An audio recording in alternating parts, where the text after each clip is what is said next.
बांधवगढ़ राष्ट्रीय उद्यान किस राज्य में स्थित है?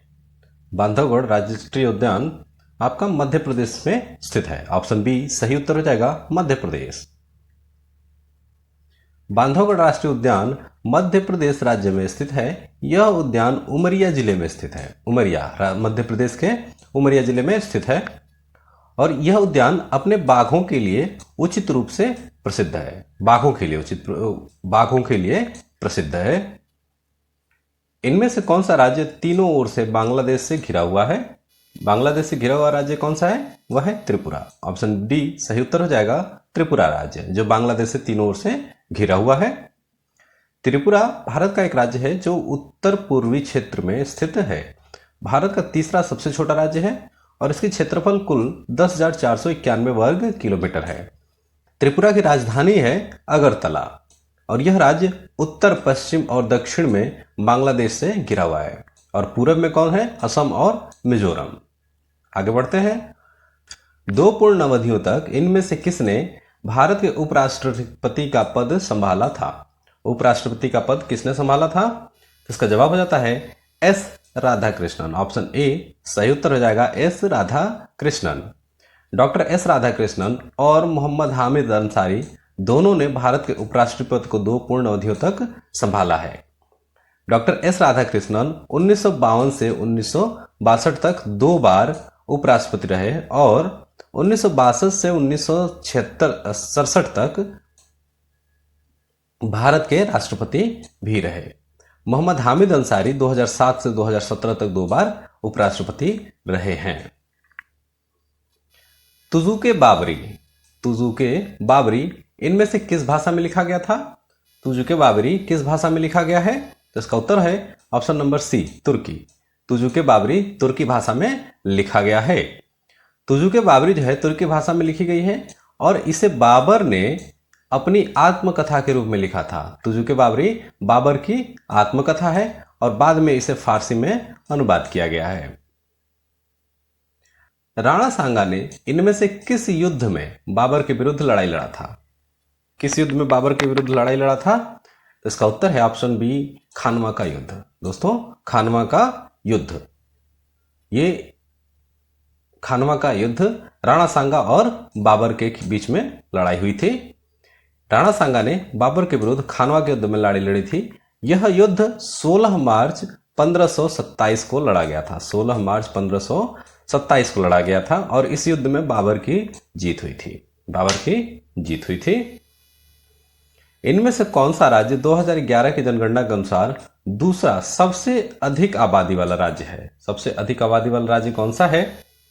तो इसका जवाब है ऑप्शन नंबर ए, महाराष्ट्र। 2011 की जनगणना के अनुसार दूसरा सबसे अधिक आबादी वाला राज्य महाराष्ट्र था।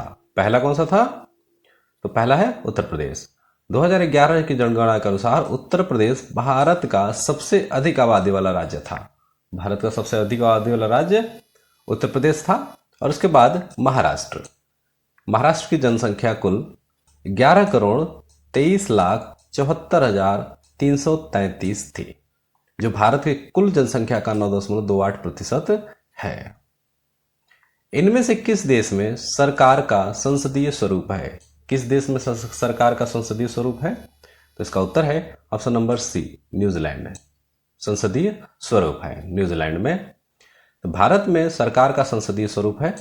संसदीय प्रणाली में सरकार विधायिका के प्रति जवाबदेह होती है। इस प्रणाली में प्रधानमंत्री सरकार का प्रमुख होता है और राष्ट्रपति राज्य का प्रमुख होता है, जैसा कि भारत में है। संसदीय प्रणाली के कुछ अन्य उदाहरणों में शामिल है, जैसे कि यूनाइटेड किंगडम, ब्रिटेन, यहां भी संसदीय प्रणाली है। कनाडा में, Germany, Italy, Japan, Australia, New Zealand और दक्षिण अफ्रीका, इन देशों में भी संसदीय प्रणाली है। हिंदू विधवा पुनर्विवाह अधिनियम इनमें से कब पारित हुआ था? हिंदू विधवा पुनर्विवाह अधिनियम 1856 को पारित हुआ था। ऑप्शन बी सही उत्तर हो जाएगा, 1856। देखिए 1856, इसे अधिनियम एक्स भी 1856 भी कहा जाता है, यानी कि 15। यह अधिनियम 26 जुलाई 1856 को पारित किया गया था और इस अधिनियम ने ईस्ट इंडिया कंपनी के शासन के तहत भारत में सभी न्यायालयों में हिंदू विधवाओं के पुनर्विवाह को वैध बनाया था। काकोरी कांड में रामप्रसाद के साथ और किसको अभियुक्त बनाया गया था? रामप्रसाद के साथ और किसको अभियुक्त बनाया गया था? तो वह थे रोशनलाल। इनके साथ और भी लोग थे, जैसे कि रामप्रसाद बिस्मिल के साथ अशफाक उल्लाह खान थे, राजेंद्र लाहिड़ी थे, ठाकुर रोशन सिंह, इनको भी अभियुक्त बनाया गया था और इन्हें फांसी की सजा सुनाई गई थी। काकोरी कांड में इनको फांसी की सजा सुनाई गई थी और इन सभी क्रांतिकारियों को ब्रिटिश सरकार ने काकोरी ट्रेन डकैती में शामिल होने के रूप में गिरफ्तार किया था और फांसी दी थी।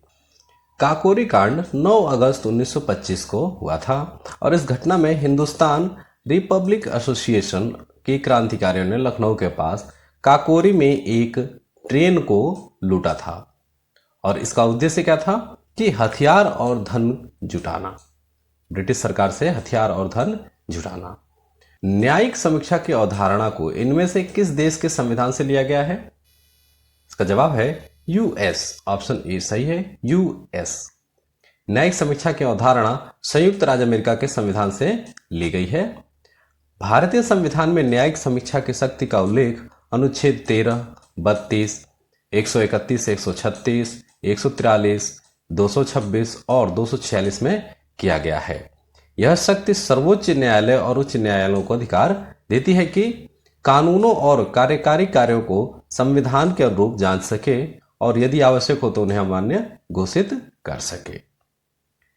इनमें से किस राज्य समूह से कर्क रेखा गुजरती है? कहां कहां से कर्क रेखा गुजरती है? तो इसका जवाब है राजस्थान, झारखंड, पश्चिम बंगाल और मिजोरम। ऑप्शन नंबर बी सही हो जाएगा, राजस्थान, झारखंड, पश्चिम बंगाल और मिजोरम। पानी में आर्सेनिक की अधिकता से कौन सा रोग होता है? तो आर्सेनिक की अधिकता से त्वचा कैंसर होता है। ऑप्शन नंबर सी बिल्कुल सही उत्तर हो जाएगा, त्वचा कैंसर। पानी में आर्सेनिक की अधिकता से आर्सेनिकोसिस नामक रोग होता है। इसके अलावा आर्सेनिक विषाक्तता के कारण त्वचा, मूत्राशय, गुर्दे या फेफड़े का कैंसर, त्वचा की बीमारियां जैसे कि रंग परिवर्तन, हथेलियों और तलुओं पर सख्त धब्बे या पैरों की रक्त वाहिकाओं में समस्याएं हो सकती हैं।